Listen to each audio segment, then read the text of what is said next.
Hello everyone, you can call me Freebie Wits, and I'd like to welcome you to another episode of Analyse and Adapt, where I look at some of my favorite video games and see if they would work in 3 different mediums. Tabletop board or card games, tabletop roleplay, and finally, as a Larp. Today we're taking a look at Fallout 4. Now, before we continue, I feel I need to cover some background with the game and my history with it. To my surface level understanding, Fallout 4 was not all that well received, at least from the Fallout community when it first released. The actual gameplay was fine, and even great in some places, aside from the bugs, but most people agreed that it wasn't a Fallout game in of itself. Besides the bugs once again, the biggest critique was the dumbing down of dialogue, of how characters wouldn't explain things like they used to, and how one choice is essentially the other choices using different words. From a purely design point of view, it's an efficient way to save on extra voice work and the reactions you'd otherwise have to program in, but used too often and in such an obvious way, it was clearly detrimental as we've seen. Personally, I enjoyed exploring the world, grabbing what loot I could, and of course, crafting, making weapons, armors, and even a place to call my own. All of that had really appealed to me personally. According to Steam, it's been a couple years since I've last played the game, and now that I'm back getting footage for this video, it's still much the same game I remember. But I'm not here to just play a video game and reminisce, I'm here to analyze and adapt it. So let's start with Tabletop. A brief look on Google revealed to me that there's already a Fallout-based board game, one with cool power armor and monsters to fight. I haven't played it myself, but judging by the official description on Fantasy Flight Games, it's an exploration-based experience with combat to be had and influence to be gained, and if that's accurate, I'd say they've captured the spirit of the video game quite well. Not wanting to do something so redundant, I'm going to try and look at the other aspects of Fallout 4, specifically the different factions. It could be a game where players take over territory while fighting each other, kinda like Risk, but on a smaller scale. Instead of the entire world, they'd fight over the Commonwealth, using different special abilities for the different sides. I don't think I've mentioned it before, but I'm a big fan of asymmetric multiplayer games. The Institute, for instance, would have a single underground base with the ability to teleport its units almost anywhere on the board, while the Brotherhood of Steel would have a mobile base with air support and little to no subterfuge options. Conversely, the Railroad would have hidden bases scattered throughout the world and be hard to eliminate properly. Then you'd have the Minutemen, who would also be scattered throughout the world, but are less about subterfuge and more about artillery strikes and entrenched positions. Finally, there would be neutral settlements around that can be recruited to your cause with special event cards like Radstorms or Ghoul infestations, and of course Raider raids, which would force the players to stay on their toes, even if they're not actively fighting each other. Another idea I had is that the Minutemen could purposely be made weaker in terms of balance, but with the option to actually join another faction, giving way to a more political game early on. If we really wanted to, the Minutemen could even be controlled by the board itself, slowly expanding and growing in power. The other 3 factions can earn influence points, and the one to have the most halfway through the game would earn the Minutemen's loyalty. However, earning influence would come at the cost of other resources that could have been used to secure their own positions, so it becomes a risk/reward scenario of what to do next, because no matter how much you're winning, the Minutemen could come in with the sole survivor and change all that. They might not guarantee victory, but the sole survivor is going to end up with the biggest body count by the end of it no matter what. In that regard, I'm trying to base a game around Fallout 4's balance of power and how the different factions would fight to tip it to their side. While it won't give all the agency to the sole survivor, I wanted to at least give them a lot of weight, even if they wouldn't be a playable character. Furthermore, since Fallout 4 is such a large sandbox-style game, we can choose just about any single aspect of the game's world and make a board game around it too.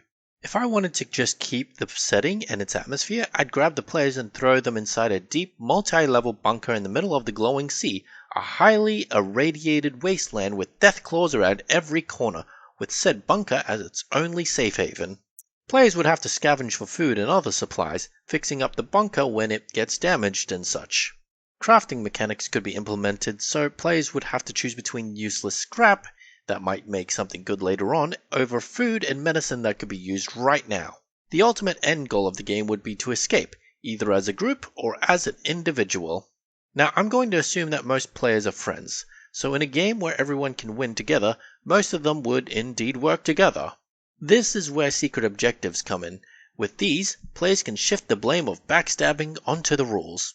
Some of the secret objectives might be nice, like ensuring everyone survives, while others would be about ensuring they all die of starvation without any deviation, reducing their overall victory points. Someone could secretly be a child of Adam who needs to radiate everyone without killing them. The more I talk about it, the more it sounds like Dead of Winter, except replace frostbite with radiation and you get the general idea. Anyways, as much as I like these ideas, I feel I've drifted off topic. The huge battle for the Commonwealth with the different factions and the bunker-style survival game all fit into the Fallout universe, but besides the specific names, it doesn't really feel like I've adapted Fallout 4 specifically. If I removed all the names from the games, replacing Deathclaw with Bladehorns for example, it'd just be a post-apocalyptic wasteland game. Now, as fun as these adaptations might be, I think I failed to properly adapt Fallout 4, like I've said. So let's move on to the next medium to see if we have a bit more luck there.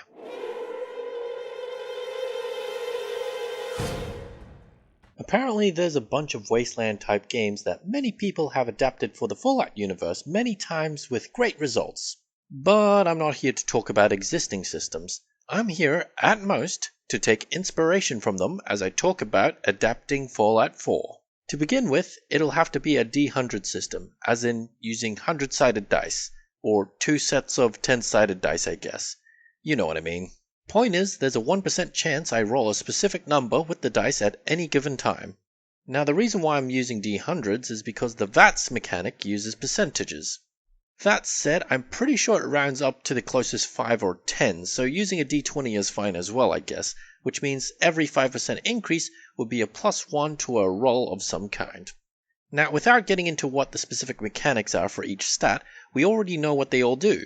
To briefly summarize their uses in a general combat setting and ignoring all other uses, strength is how hard you hit with a melee weapon. Perception is how accurate you are with guns. Endurance is your health. Charisma does nothing unless you have the right perks. Intelligence gives you extra experience points after killing stuff. Agility gives you more action points. And finally, luck is about critical damage. Now, based on that alone, most of that seems pretty straightforward, at least on the surface in regards to combat. However, from a balance perspective, intelligence is a bit of an odd one. Assuming the party of players stick together enough and fight the same amount of enemies, the one with the most intelligence will level up the quickest. In theory, if you have more experience points than everyone else, you can eventually start investing all your points into any other stats and perks that the other players have, eclipsing one or more of their rolls when they gain experience at a slower rate. That said, this sort of issue isn't that unique. A famous example is Dungeons & Dragons, specifically the 3.5 edition. In D&D, at lower levels, the wizard is weak, frail, and with little magic in which they can consistently use in combat. Fast forward to the endgame and they end up being able to do the entire party's job as well as their own. Now, I know I'm exaggerating a bit, but not by much, and I imagine the methods in which most people deal with that is how they would deal with the intelligence issue as well. Moving on to the actual group dynamics, I originally thought that this would be an issue. After all, the main character in Fallout 4 is called the Sole Survivor. They're supposed to be alone, wandering a radioactive wasteland. Except, after a brief second, I realized that's completely false. Sure, you can get the Lone Wanderer perk in the video game to make that a reality, but having Dogmeat travel with you still allows you to get buffs from that perk. In the end, the Sole Survivor is supposed to have friends that travel with them. I mean, there's literally a friendship mechanic in place that once you become true companions, you get a buff, based on the companion's character. The way I'd work it on Tabletop is that I'd give everyone a friendship point at the end of each game. Depending on how they justify it, they could then distribute those points to each other. For example, if I had a friendship point, I could give it to my friend Bob, who saved me from the Deathclaw. Or maybe I could give it to Jane, who gave me a few caps when I wanted to buy some food, for example. Said friendship points would be unique to each person, so a friendship point from John wouldn't stack with a friendship point from Sam. In other words, it would incentivize players to be nice to each other. That's right, making tea for your party is now the new meta. If this sounds out of character, then please consider the following. To have the most powerful sole survivor, they have to befriend every companion to get their relation meter to the max to gain their new perks. So when I say that my sole survivor is powered by friendship, I'm not lying. To that end, I'd encourage people to make their own friendship-based perks based on their backgrounds, and to help out with that, I've made a list that I've come up with myself, most of which I made for some fanfiction. Ignoring that, said perks will be listed in the comments below. Anyways, tabletop RPGs for the most part are cooperative endeavors, but if you wanted to preserve the spirit of Fallout 4 more closely, it wouldn't be difficult for the GM to run the game for a single person either. Not only that, but since this is an established universe, we could just recycle existing characters as NPCs. It's a bit boring in my head, but I'd wager that a GM running things would help smooth out the otherwise artificial feeling behaviors of some of the characters. I mean, who needs to keep hammering away at the exact same spot in Sanctuary, right? Anyways, let's now move on to Larp.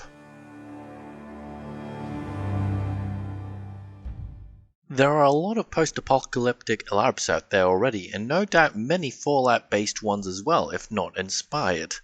For the most part, they pull their own thing off very well, but aren't technically a one-to-one adaptation of Fallout 4 specifically, and there is good reason for that. But let's not get into that right now. So let's start things off by looking at death mechanics. In Fallout 4, when you reach 0 hit points, you die. It's at this point you either make a brand new character or just load the previous save file and try again. Unfortunately, that's not really an option in a large multiplayer medium like LARP. Sure, we can have a main character and designate one person as the sole survivor while everyone else plays an NPC, but having save and load states would be impossibly difficult to replicate in a practical manner unless we keep it extremely loose. In some LARPs, when you die, you can come back, usually through magical means. In a slightly more realistic setting, sometimes you'll be given a generous bleed-out time once you hit 0 hit points, allowing allies or other friendly characters to come and heal and save you. But as I've mentioned previously, that's not what happens in Fallout 4 at all. The main character, and most importantly NPCs, upon hitting 0 hit points, simply die. Everyone dies except companions and certain NPCs, usually through plot relevance. When those specific characters hit 0 hit points, they hit the floor crawling, clutching at their stomachs before shaking it off and getting back up, no worse for wear.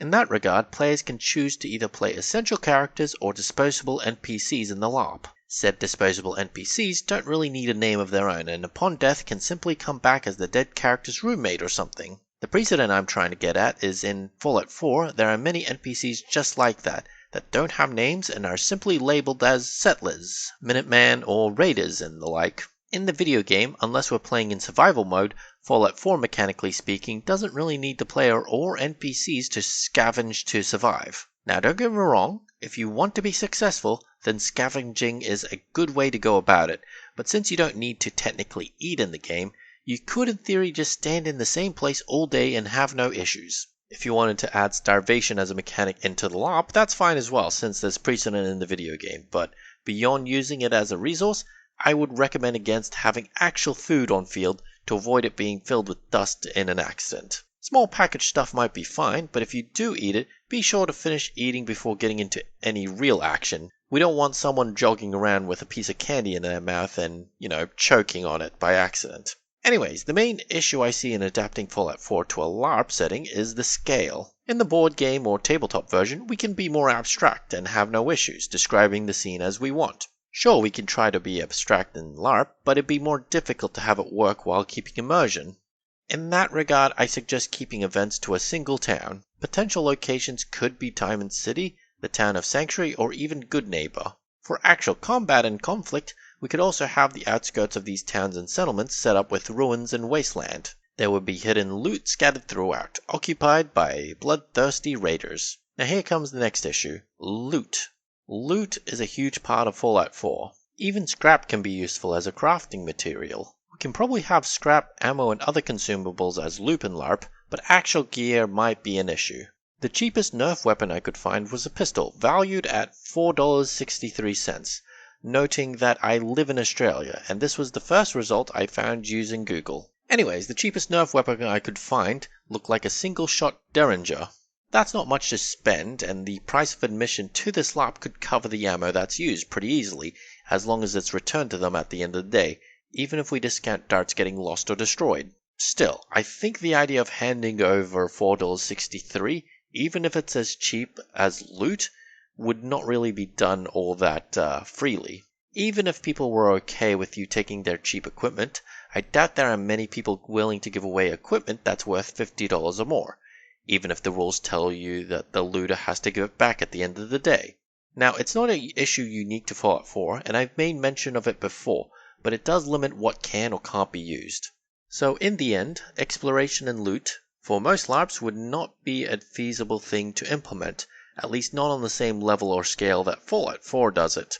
The only way I can see it working is if all the equipment belongs to the organizers, and if any broken equipment comes out of the breaker's pocket, assuming it can be implemented properly, that is. Now that I think about it, as far as LARP weapons go, Nerf is probably the most feasible form of loot from a financial point of view. Assuming that we have a minimum of 20 players, and assuming that we have enough weapons for each of them while giving a good mix of bad and good weapons, the cheapest being $5 and the best being around $50, that's roughly $550 worth of equipment. That is a bit of an investment, sure, but keep in mind that the cheapest dagger that's LARP safe from Epic Armory is roughly 44 Australian dollars. It's not perfect, but if any LARP can have equipment as loot, it'll be one that uses Nerf guns and the like. With that all said, Fallout 4 as a LARP might just work after all. So that's my analysis of Fallout 4 and how it can be adapted into 3 different mediums. How do you think it'd work? Have any of you tried adapting any elements of the game yourself? And if so, how'd it go? Comment, like, and subscribe, and maybe, just maybe, we'll come back to the subject sometime in the future. My name is FreebieWits, and thank you for watching.